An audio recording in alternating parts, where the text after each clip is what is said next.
Hello, my name is Tanner Wells. I'm 29 years old. I currently run an event planning company in New York, where the city lights shine as brightly as stars that never fade. The streets here are always alive, bustling, but also cold, as if you're just a speck of dust caught in the urban whirlwind. I love my job, organizing lavish parties, grand events for VIPs, where every detail must be perfect. But deep down, I know I'm running from the enormous shadow of the Wells family and the memories of my grandfather, both warm and painful. I grew up in Greenwich, Connecticut, a town where magnificent mansions hide behind ancient oak trees, meticulously trimmed green lawns and white picket fences that seem to step out of a painting. Greenwich is a symbol of wealth, but to me it always carried a sense of emptiness. My parents divorced when I was young, just 7 years old. My mother, a gentlewoman with sad eyes, couldn't bear my father's domineering nature, Conrad Wells. He was the eldest son of the Wells family, a dynasty with a storied history dating back to my grandfather, Frederick Wells, the founder of a powerful real estate and finance conglomerate.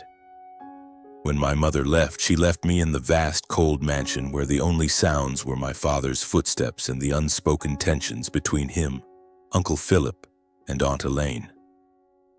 The Wells family is not just a name, it's an empire. My grandfather Frederick laid the foundation with his colossal real estate and finance conglomerate.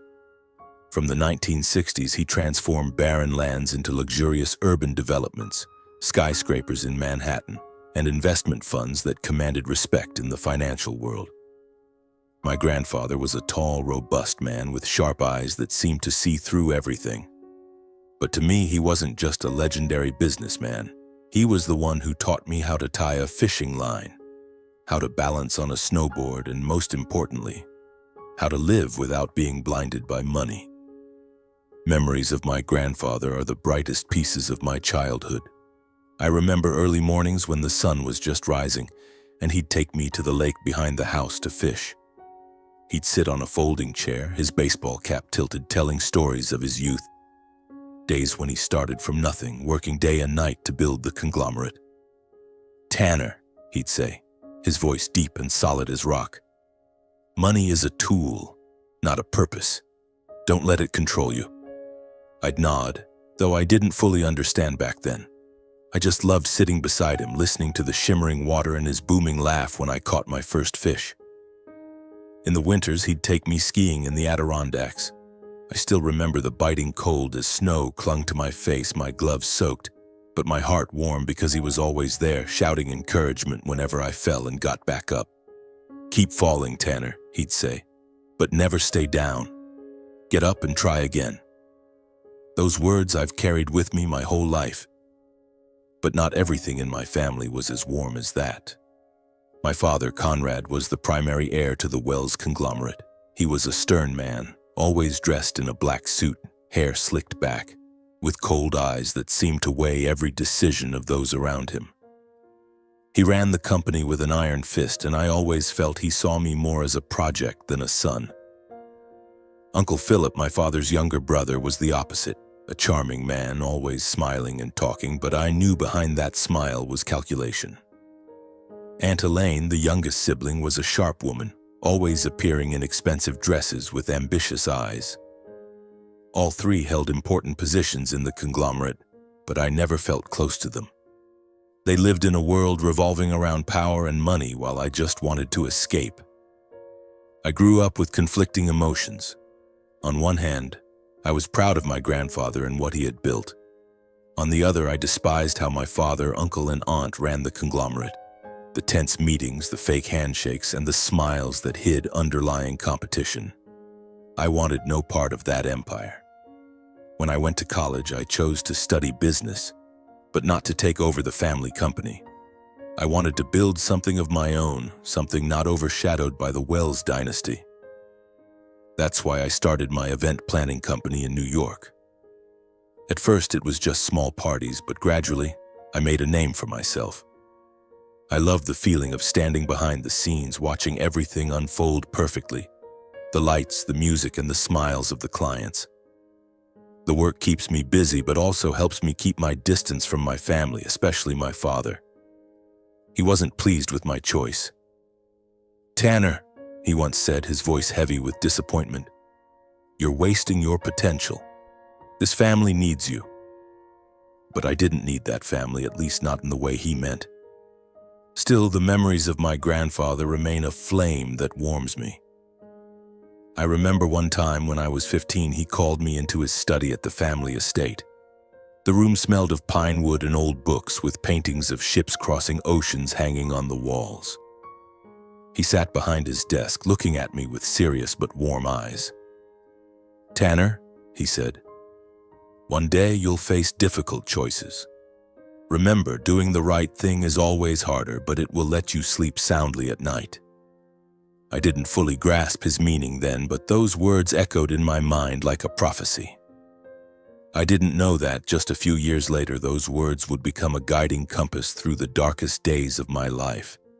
But before everything fell apart, before the horrifying secrets of my family came to light, my life moved forward under the glittering lights of New York and the sweet memories of my grandfather.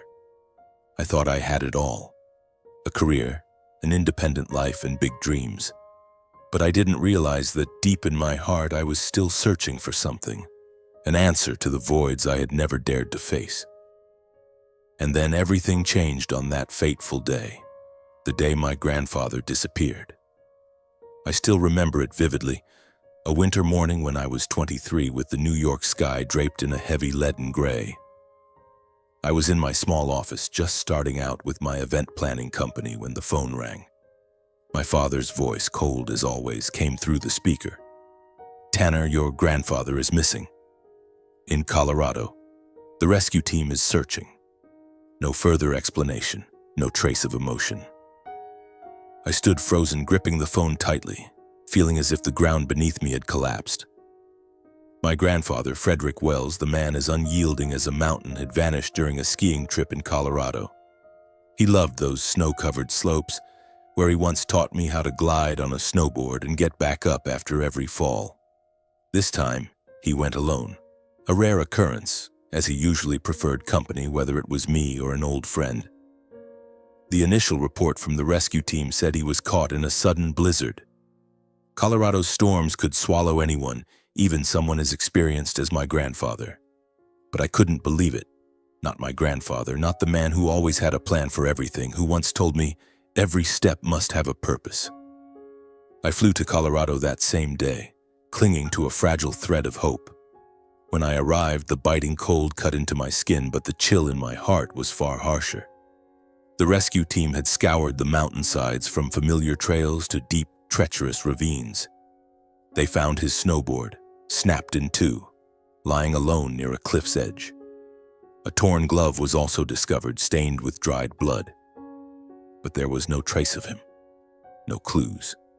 It was as if he had dissolved into the storm. The days that followed were a nightmare. I stayed in Colorado, joining the search efforts, ignoring the freezing cold that numbed my limbs and the howling winds that seemed to tear away every shred of hope. My father, Uncle Philip, and Aunt Elaine were there too, but they weren't like me. My father stood there, his face rigid, directing the rescue team as if he were chairing a board meeting. Uncle Philip was restless, constantly checking his phone, as if more concerned about some business deal than about my grandfather. Aunt Elaine, with her sharp eyes, spoke in curt sentences. "We've done all we can." I looked at them and wondered, why didn't any of them seem as broken as I was? Why could they stand there, so composed, while my heart felt like it was being ripped apart? After 2 weeks of relentless searching, the rescue team called it off. "There's no hope left," they said, their voices flat like reading a report. The police concluded, "Missing. Cause unknown. No signs of foul play, no evidence beyond the snowboard and the glove." The media began to buzz. Frederick Wells, billionaire tycoon, lost in a blizzard. Some tabloids even spun ridiculous stories, that he was kidnapped by a business rival, or that he deliberately vanished to live a reclusive life. Each word I read made my blood boil. They didn't know my grandfather, the man I was certain would never abandon his family, would never leave me. without a goodbye. The family decided to hold an annual memorial on the day he went missing. The memorial took place at the family estate in Greenwich, where I grew up. The grand mansion, with its marble columns and Persian rugs, now felt like a tomb. Guests arrived in droves, from business partners to my grandfather's old friends. My father stood to speak, his voice low and somber but theatrical, as if performing a carefully staged role. Frederick Wells was a father, a leader, a legend, he said, and the crowd nodded and clapped. But I just sat there, clutching my glass of wine, feeling like a stranger in my own home. I couldn't stand how they turned our family's loss into a hollow social event, filled with empty laughter. I returned to New York right after the ceremony, trying to bury my pain in work. My company began to grow, bigger contracts came in, and I gradually made a name for myself in the event planning industry. But every night, as the city lights dimmed, I found myself sitting alone, thinking of my grandfather. I wondered what he felt in his final moments. Was he afraid? Did he call out my name? I couldn't accept that he was gone, but I didn't know what else to do except believe the official conclusion. The storm had taken him, and I had to learn to live with that. My relationship with my father grew even more distant. We were never close, but after my grandfather's disappearance, things got worse.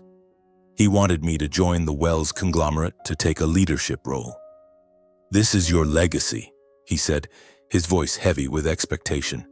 But I didn't want it. I didn't want to live in the world he, Uncle Philip, and Aunt Elaine controlled, a world full of calculations and pretense. Our arguments grew fiercer, to the point where we went months without speaking. I built my life in New York, trying to create a world of my own where I didn't have to face the shadows of my family. But deep down, I knew I had never truly let go. Every time I saw a baseball cap like the one my grandfather used to wear, or heard someone mention Colorado, my heart would ache. I kept a photo of him in my wallet, him standing by the lake holding a fishing rod, his smile as radiant as the sun. That's how I wanted to remember him, not through newspaper articles or hollow memorial ceremonies. As the years passed, I grew accustomed to the pain, but it never fully disappeared.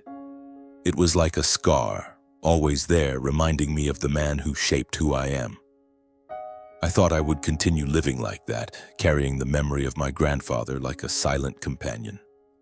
But I didn't know that 5 years later, a horrifying secret would shatter everything I had ever believed, pulling me back to Greenwich, back to that mansion, and forcing me to face the dark truth about my family. In 2023, my life turned a new page. I married Ava, the woman who brought light back into my world. Ava was unlike anyone I had ever met. She was an architect, with glossy brown hair always tied up high and eyes so bright they seemed to speak. She had a way of seeing the world that was both practical and inspiring, as if every building, every wall told a story. Our wedding took place at a luxurious hotel in Manhattan, an event I organized myself, with twinkling lights, white orchids draped across the hall, and the laughter of hundreds of guests. Standing there, holding Ava's hand, I felt like I had finally found a place where I belonged. But even in that moment of happiness, I felt a void. My grandfather wasn't there to see me grow up, to see me happy. Early in 2024, I decided to bring Ava to Greenwich for the 5th annual memorial for my grandfather. It was her first time at the family estate, and I wasn't sure I was ready for her to step into that world. As we drove through the large iron gates, Ava squeezed my hand, her smile gentle. "It's more beautiful than I imagined," she said, her eyes sparkling as she looked at the perfectly trimmed rows of trees. I just nodded, trying to suppress a sense of unease. I didn't want her to see the dark side of my family, but I knew I couldn't hide it forever. The memorial was held in the grand hall of the estate, where Persian rugs stretched across the floor and crystal chandeliers glittered like stars. Guests arrived in droves, as they did every year, from business partners of the Wells conglomerate to my grandfather's old friends. My father, as usual, stood up to speak. He wore a black suit, his hair slicked back, his voice rising and falling like a stage actor. Frederick Wells was the guiding light of our family, he said, his eyes sweeping over the crowd. His legacy will live on. I sat in the front row next to Ava, but I felt like I was in another world. Everything here was too perfect, too staged, like a meticulously rehearsed performance. Uncle Philip stood in a corner of the room holding a glass of wine, laughing and talking with a group of business partners.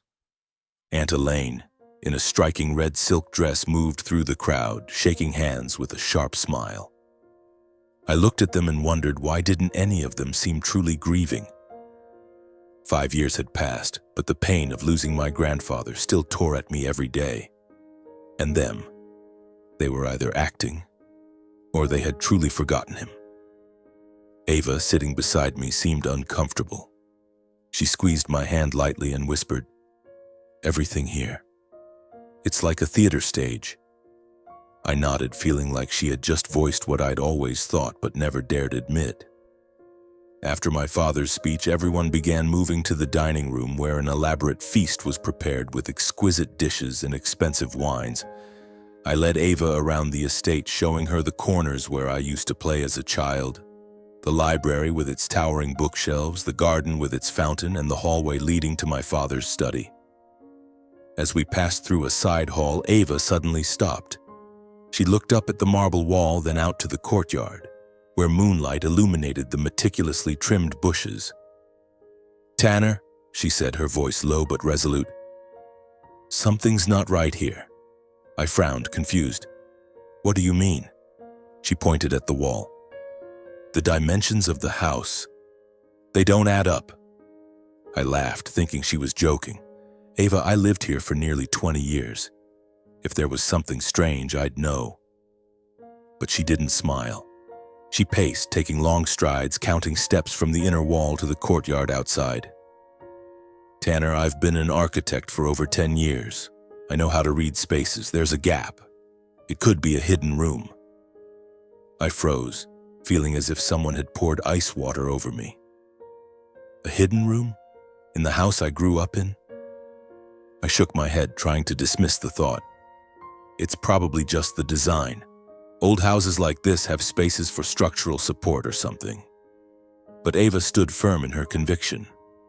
On the drive back to New York, Ava kept talking about her discovery. She explained the architectural discrepancy, how the walls could conceal a hidden space. I listened, but a storm of emotions raged in my mind. I wanted to believe her, but the idea of a hidden room in my own home sounded like something out of a horror story. Then, like a bolt of lightning, a memory flashed in my mind. It was a few weeks before my grandfather disappeared. He called me into his study, as he often did, but this time his tone was more serious. He spoke about changing his will. "Tanner," he said, his eyes pensive, "I've lived long enough to see what money can do to people. I want the majority of my wealth to go to a charitable foundation. My children, they won't be happy, but it's the right thing to do." I nodded, not thinking much of it at the time, but now that memory was as sharp as a blade. My grandfather disappeared just weeks after that conversation. I gripped the steering wheel, my heart pounding. "Ava," I said, my voice trembling, "if you're right, if there really is a hidden room, could it be that my grandfather didn't disappear? Could it be?" I couldn't finish the sentence. The thought that my father, Uncle Philip, or Aunt Elaine might have locked my grandfather away to control his fortune, it was too horrific. But once that thought crept into my mind, it wouldn't leave. Ava placed her hand on my shoulder, her voice steady. "Tanner, we need to find out. If there's any chance your grandfather is still alive, we can't ignore it." I looked into her eyes, seeing a burning determination. And in that moment, I knew I had to investigate and uncover the truth, no matter how painful it might be. In the days following the memorial, I couldn't stop thinking about the hidden room Ava had discovered. The thought that my grandfather, the man who taught me how to tie a fishing line, how to get back up after every fall, might still be alive, locked away somewhere in the very house I grew up in, made it impossible for me to sit still. Every night I lay in bed staring at the twinkling lights of New York City through the window. but they couldn't dispel the darkness suffocating my heart. Ava, with her architect's keen eye, kept sketching the layout of the house, pinpointing the mysterious space on the first floor near my grandfather's study. "Tanner," she said, her voice full of resolve, "we have to act, but we need more information before we do anything." I knew there was only one person who could help us, Mary, the nanny who had cared for me since I was a child and still worked at the family estate in Greenwich. Mary was a rare light in my lonely childhood years, always telling me fairy tales, baking cookies, and wiping my tears whenever my father was too harsh. If anyone knew something about the house's secrets, it had to be her. But I also knew that if my father, Uncle Philip, or Aunt Elaine were truly keeping my grandfather captive, they wouldn't let Mary reveal the truth easily. A few days later, I decided to return to the estate. Ava wanted to come with me, but I convinced her to stay in New York.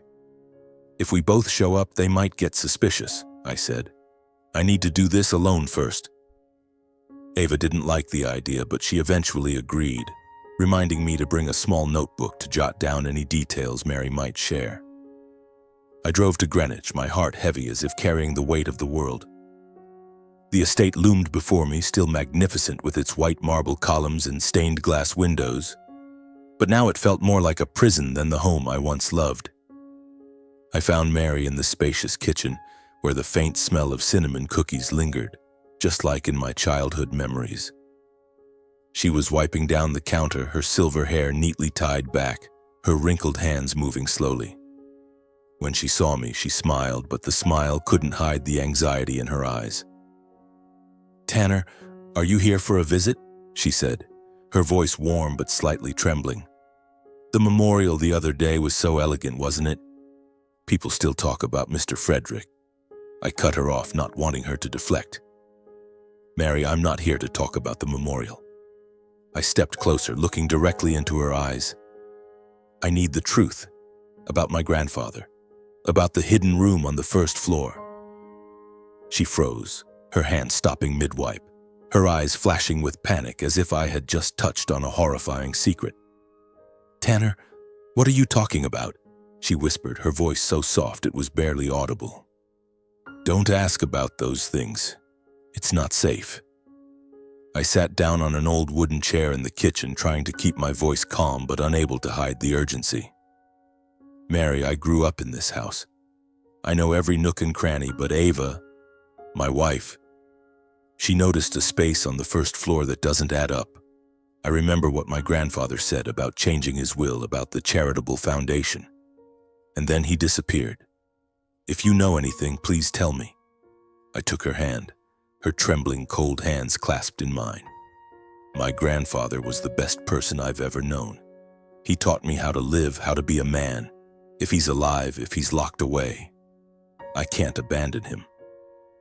Mary bowed her head, tears streaming down her cheeks. "Tanner, you don't understand," she said, her voice choked with emotion.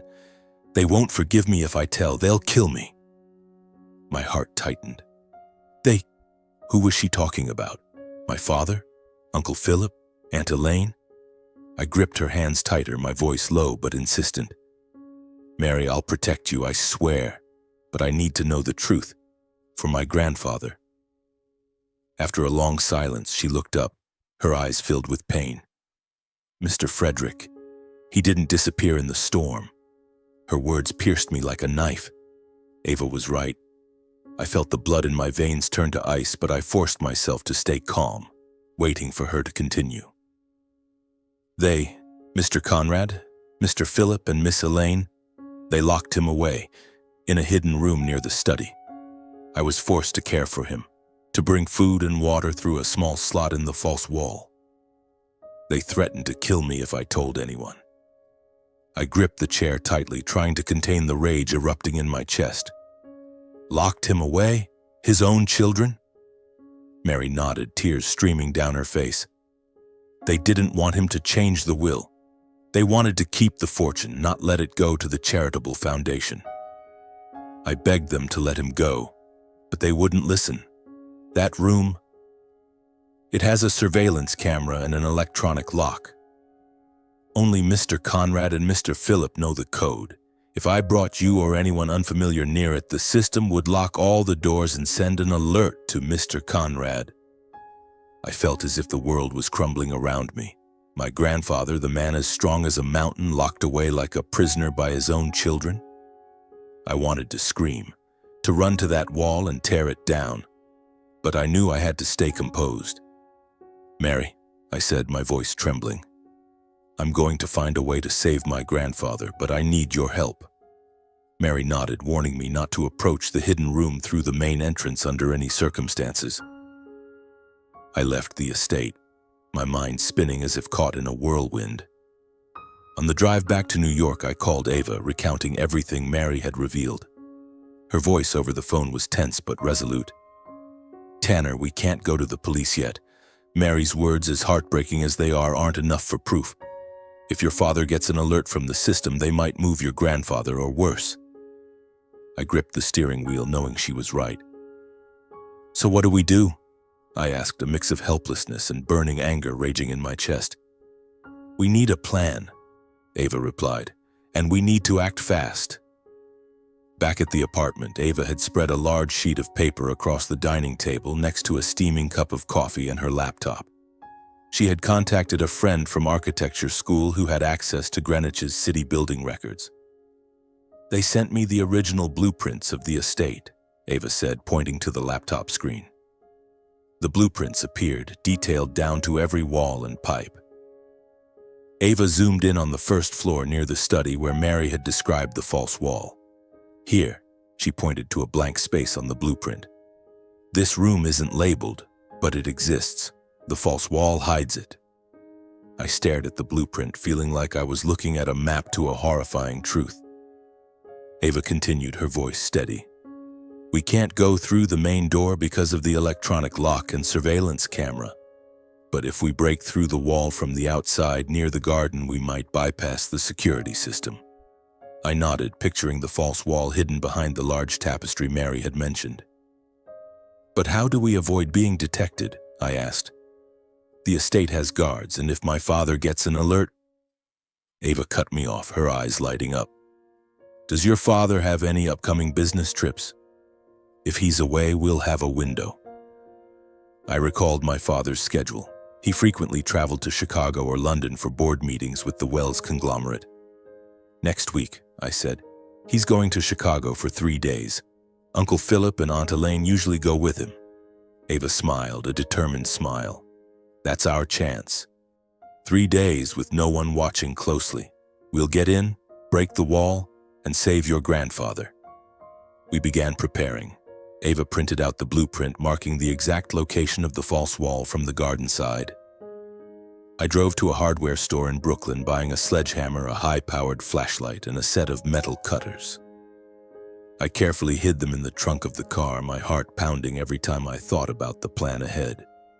Ava suggested bringing a handheld camera to record everything. "If we find your grandfather," she said, "we need clear evidence. Footage will prove he was held captive, and no one can deny it." I nodded, feeling her intelligence and determination fueling my own resolve.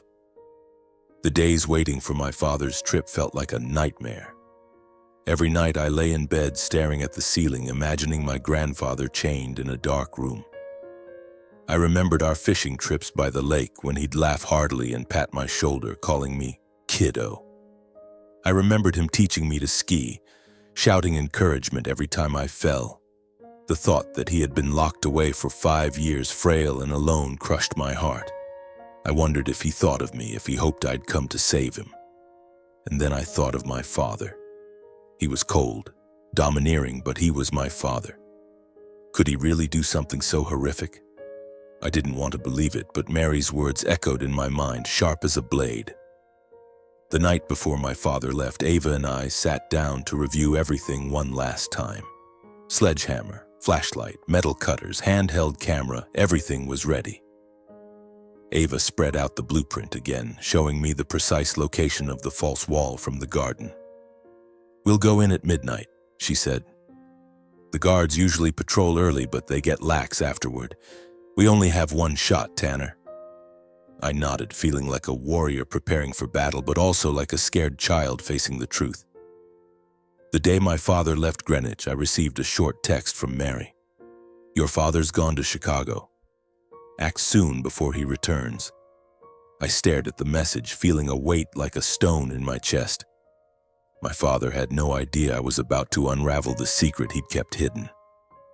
That night, Ava and I drove to Greenwich, the sky pitch black, with only the faint moonlight filtering through the oak trees. The estate loomed, silent and cold. We parked in a secluded corner near the back fence and quietly entered through a side gate. My heart pounded, every small sound, the rustle of leaves, the chirping of insects, making me jump. Ava led the way, holding the blueprint and flashlight. She stopped in the back garden where the rose bushes still bloomed despite the cold. "Here," she whispered, pointing to a marble wall concealed by ivy. "The false wall is just behind this. If I'm right, the room is inside." I nodded, pulling the sledgehammer from the bag. Before starting, I looked at Ava, feeling like I was standing at a fateful crossroads. "If my grandfather's in there," I said, my voice choking, "we'll bring him home." Ava took my hand, her gaze unwavering. "We'll do this, Tanner." I raised the sledgehammer and struck the wall hard. The loud thud like thunder startled me. Ava shone the flashlight, watching as debris fell. I kept swinging, each strike fueled by anger, pain, and hope. Suddenly, I heard footsteps. A guard appeared, his eyes wide with panic. "Mr. Tanner, what are you doing?" he stammered. I turned, my voice cold. "I'm the owner of this house. I'll take responsibility. If you try to stop me, you'll regret it." He stepped back, clearly intimidated by the fury in my eyes. He stood there, not daring to intervene, only pulling out his walkie-talkie to call someone, likely another guard in the estate. After several minutes of relentless hammering, the wall began to crack. I used the metal cutters to slice through the steel bars inside. Finally, a section of the wall collapsed, revealing a dark void. Ava shone the flashlight inside, and my heart stopped. There, in a small room, my grandfather lay on an iron bed, his hands and feet chained, frail and pale, his hair and beard white as snow. But his eyes, those sharp eyes I remembered, still shone as brightly as ever. "Who's there?" "Is that Tanner?" he whispered, his voice weak but filled with emotion. I couldn't hold back, rushing to him and kneeling by the bed, tears streaming down my face. "Grandfather, it's me." I hugged him tightly, feeling his frail body in my arms. He gripped my hand, his eyes glistening. "My boy, you finally found me. I've been waiting for you all these years." We held each other, tears mingling, in a moment of reunion I hadn't dared to dream of. Time seemed to stand still. I held my grandfather, feeling his faint breaths against my shoulder, each one a testament that he was still alive, that I hadn't arrived too late. The small secret room with its cold walls and musty smell was now filled with emotion, pain, hope, and unbridled anger. I looked at him, his white hair disheveled, his face gaunt, and his frail hands chained to the iron bed frame. The man who was once as strong as a mountain, who taught me to get up after every fall, now lay here imprisoned by his own children like a criminal. My heart felt crushed, torn between the joy of reunion and an anger I couldn't contain. Ava stood behind me, holding the camera, recording the entire scene. I saw her, both stunned and moved, her hands trembling but keeping the camera steady. Her eyes glistened with tears, but she didn't let her emotions take over. "Tanner," she whispered, her voice choked. "We have the evidence now. Everything's recorded." I nodded, knowing this footage would be the key to exposing the crimes of my father, Uncle Philip, and Aunt Elaine. But at that moment, I just wanted to focus on my grandfather to ensure he was safe. Outside, the guard still stood there, mouth agape, his eyes wide with panic as if he couldn't believe what was happening. He stepped back a few paces, his trembling hand reaching for his walkie-talkie, but he seemed unsure of what to do. The noise from the collapsing wall had drawn attention, and soon, Mary and a few other staff members and guards rushed over. They froze at the sight. Frederick Wells, the patriarch of the Wells family, lying in a secret room chained like a criminal. A young maid covered her mouth, tears streaming down her face. An older guard muttered, "Dear God, what is this?" Mary knelt by the door, her trembling hands covering her face, her voice choked with sobs. "Mr. Frederick, I'm so sorry, sir." I turned to see Mary weeping uncontrollably. She stepped into the room, kneeling beside my grandfather's bed, her hands clasped as if in prayer. "Mr. Frederick, please forgive me," she said, her voice breaking. "I didn't want to do it. They forced me. I tried to tell them it was wrong, but they threatened me, threatened my family." My grandfather, though frail, reached out to touch her shoulder, his voice hoarse but full of compassion. "Mary, I don't blame you. You did what you could. My ungrateful children. They're the ones who must pay." His words, though weak, carried the strength of a man who had never let money cloud his judgment. I looked at him, feeling the fire of his resolve still burning, despite the toll 5 years of captivity had taken on his body. I pulled out my phone, my hands shaking as I dialed 911. "Hello, this is an emergency," I said, trying to keep my voice steady. "I need an ambulance immediately at the Wells Estate, Greenwich, Connecticut. My grandfather, he's been locked up, held captive in a secret room. He needs medical attention now." The dispatcher asked a few questions to confirm, but I cut them off, my voice urgent. "Please hurry." I turned to Ava, seeing her still recording, her face wet with tears, but her eyes resolute. "Tanner, the police will be here soon," she said. "We did the right thing." While waiting, I smashed the lock with the sledgehammer, then carefully removed the chains from my grandfather, each cold iron link falling away like a symbol of liberation. He gripped my hand, his eyes shining despite his frail condition. "Tanner," he whispered, "you're my pride." "I knew you'd find me." I choked up, unable to form words, only holding his hand tightly, feeling the faint warmth from the hands that had guided me through cold winters. Just 15 minutes later, the wail of ambulance sirens mixed with the sound of police cars echoed in the distance. Flashing red and blue lights illuminated the garden, casting a glow on the rose bushes in the dark night. The police arrived, quickly securing the scene. An officer, who seemed to be in charge, stepped into the room, his eyes unable to hide his shock. "What's going on here?" he asked, looking from my grandfather to me and Ava. I recounted the story briefly, my voice trembling.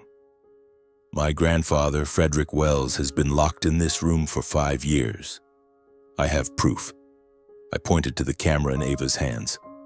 The officer nodded, signaling his team to start collecting evidence. Paramedics rushed in, carefully placing my grandfather on a stretcher and checking his condition.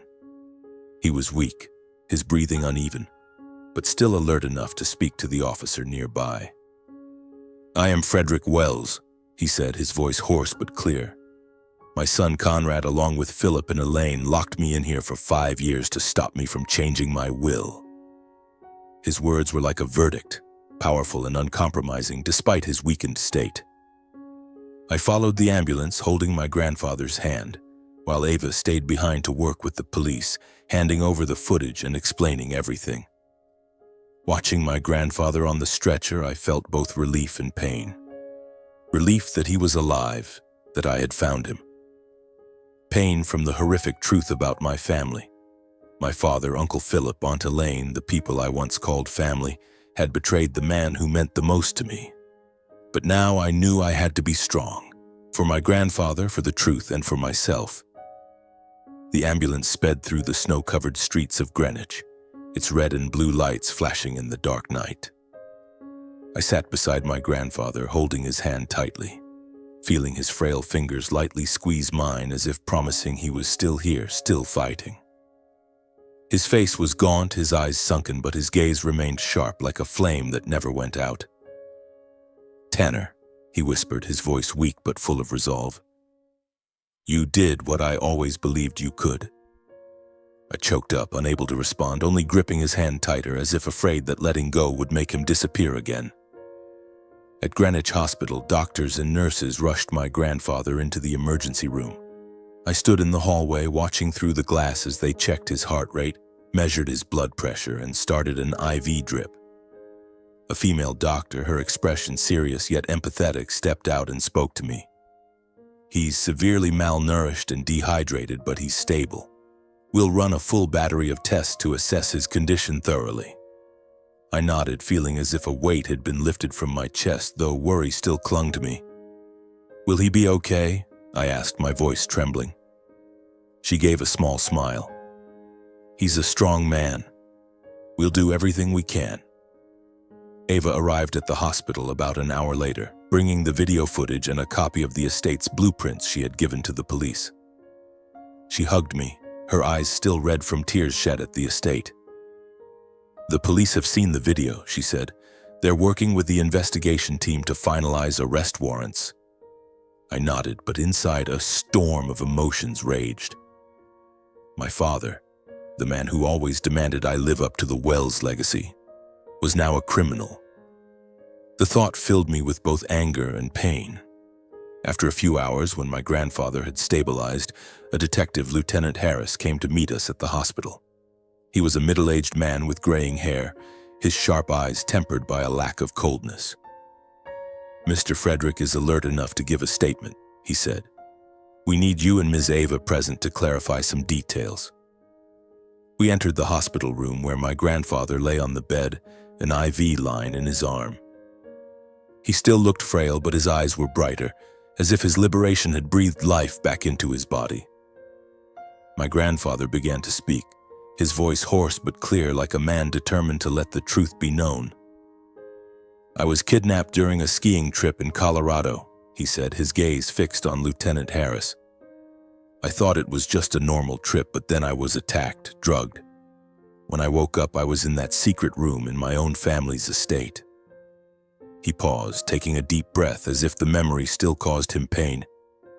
My son, Conrad, along with Philip and Elaine, locked me away. They wanted to stop me from changing my will. I planned to put most of my wealth into a charitable foundation, but they wanted to keep it all for themselves. They locked me up, waiting for me to die so the old will, dividing the estate equally among them, would remain valid. I sat there, listening, feeling as if my heart was being crushed. Each word was a dagger, but also a beam of light, exposing the horrific truth I had suspected. Ava held my hand, her eyes full of empathy but also determination. Lieutenant Harris took careful notes, nodding occasionally. We have the video from Ms. Ava, he said, along with the statement from Mary, the housekeeper. Mr. Frederick's health condition is also clear evidence. We have enough to press charges: unlawful imprisonment, elder abuse, and criminal conspiracy. I looked at my grandfather, seeing him nod slightly, his eyes resolute. Make sure they pay, he said, his voice low but powerful. They don't deserve any part of the company. His words were a verdict, not just for my father, Uncle Philip, and Aunt Elaine, but for the misguided values they had pursued. At the same time, the police moved swiftly. My father, Uncle Philip, and Aunt Elaine were arrested at JFK Airport as soon as they returned from their 3-day business trip in Chicago. I imagined them being handcuffed, their faces filled with shock and panic as they realized their secret had been exposed. The media erupted that night with sensational headlines: billionaire Frederick Wells rescued after 5 years of captivity by his own children. Public outrage flooded social media, with posts condemning the cruelty of my father and his siblings. The Wells family, once a symbol of wealth and power, had become the center of a horrific scandal. In the weeks that followed, my grandfather gradually recovered in the hospital. Ava and I stayed by his side every day, bringing him his favorite foods: cinnamon cookies like the ones Mary used to make, and the hot tea he loved. One afternoon, as sunlight streamed through the hospital room window, I received word from Lieutenant Harris. My father, Uncle Philip, and Aunt Elaine had been indicted. The trial moved quickly with undeniable evidence. Ava's video, Mary's testimony, my grandfather's health condition, and documents seized from the estate, including security logs from the electronic lock system. The court delivered its verdict. My father received a 15-year sentence for unlawful imprisonment and elder abuse. Uncle Philip and Aunt Elaine each received 12 years for complicity and criminal conspiracy. I sat in the courtroom watching them bow their heads before the judge, feeling as if a painful chapter of my life had closed. But not everyone in the family had turned their back on my grandfather. His grandchildren, my cousins, the children of Uncle Philip and Aunt Elaine, came to visit him in the hospital. They lived and worked in Europe, and we weren't very close, but when they came to see my grandfather, I saw sincerity in their eyes. "I didn't know," Emma, Aunt Elaine's eldest daughter, said, her voice breaking. "I can't believe my mother did this. I'm so sorry." My grandfather took Emma's hand, his gaze gentle but firm. "You're not to blame," he said, "but live differently. Don't let greed guide you." I stood there, watching that moment, feeling a spark of hope that not all of my family had lost their hearts. In the weeks that followed, my grandfather gradually recovered at Greenwich Hospital. Every day, Ava and I visited, bringing his favorite foods and the old business books he used to read to me when I was a child. Watching him, I saw life slowly returning. His white hair was neatly trimmed, his gaunt face began to regain color, and his sharp eyes, the eyes that once guided an empire, shone again. But I knew that the scars in his heart, like those in mine, would never fully fade. One spring afternoon, as sunlight filtered through the hospital room window, my grandfather called Ava and me to sit by his bedside. He took my hand, his voice low but strong. "Tanner," he said, "I've lived long enough to see what money can do to people. I planned to put my wealth into a charitable foundation before I was locked away, and now I'm going to finish that." I nodded, unsurprised. That was my grandfather, always putting human values above money. "I want you to help me," he continued. "I'll return to the company briefly to set things in order, but after that you'll manage this foundation." I was stunned, unsure how to respond. "Grandfather," I said, my voice trembling, "I'm not sure I'm up to it. I'm just an event planner." He smiled, the warm smile I remembered from our fishing trips by the lake. "Tanner, you have the right heart. That's what matters most. I trust you." Ava squeezed my hand, her eyes filled with pride. "You can do this, Tanner," she whispered. "I know you'll do it well." Their words were like a flame igniting my resolve. I nodded, feeling as if a great responsibility had been placed on my shoulders, but also an honor I couldn't refuse. In the summer of 2024, my grandfather returned to the Wells conglomerate, if only briefly. He appeared at the Manhattan headquarters, his white hair striking in a perfectly tailored suit, his sharp gaze undimmed by his captivity. Employees, from secretaries to executives, looked at him with a mix of awe and astonishment. He worked tirelessly, meeting with lawyers, auditors, and partners to finalize the transfer of most of the company's assets into a charitable foundation named after him, the Frederick Wells Foundation. The foundation would support education, healthcare, and community projects for those most in need. I stayed by his side, learning every step, from negotiating with investors to ensuring the foundation operated transparently. "Tanner," he said during one meeting, "remember, money only matters when it helps others stand up." When my grandfather officially retired for the second time, he entrusted me with managing the foundation. I stepped away from my event planning company, handing it over to a trusted colleague, and poured my heart into the foundation. Every day I worked with nonprofits, meeting people the foundation helped, from children receiving scholarships to patients getting medical support. Each smile, each thank you made me feel I was fulfilling my grandfather's dream. I lived and worked the way he taught me, transparently, sincerely, and never letting greed lead the way. One day, while reviewing the foundation's financial reports, a letter arrived at the office. It was a simple white envelope, but the handwriting on it made my heart clench. My father's, sent from prison. I opened it, each line cutting into me. "Tanner," he wrote, "I know I don't deserve forgiveness. I was blinded by greed and I hurt my father and you. I only hope one day you can understand my reasons." I finished reading, folded the letter, and tucked it into a drawer.